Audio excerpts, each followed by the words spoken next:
Hello. तर आज बऱ्याच दिवसांनंतर आमच्याकडे इडली सांबरवाला संडे होता. आता इडली सांबर महाराष्ट्रीयन फॅमिलीमध्ये एवढं जास्त कॉमन झाले की बऱ्याच फॅमिलीमध्ये संडेला इडली सांबरचा हा साऊथ इंडियन नाश्ता तुम्हाला पाहायला भेटत असेल. आणि हे इडली सांबर आपल्या महाराष्ट्राचं घर जावई झाले असं म्हणायला हरकत नाही. आता त्यासाठी चटणी बनवायची होती. तर गावावरून आणलेले हे काही नारळ होते आणि ते फोडायचे होते. तर माझे भाचे म्हटले, मामी मी तुम्हाला हे सगळं साफ करून देतो.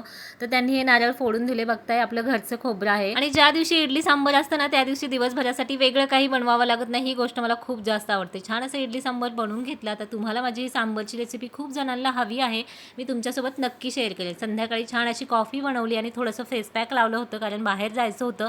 त्याआधी माझा हा भाऊ आला होता ज्याला तुम्ही माझ्या बऱ्याचशा ब्लॉगमध्ये पाहिलं असेल. आणि येताना ही भरपूर अशी गोड जांभळं तो घेऊन आला होता त्याच्या ऑफिसमधनं.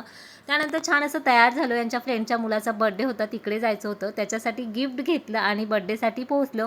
तर बर्थडे बॉय ना खूप जास्त एक्सायटेड होता केक कट करायला. तर असा होता दिवस. भेटू नेक्स्ट ब्लॉग.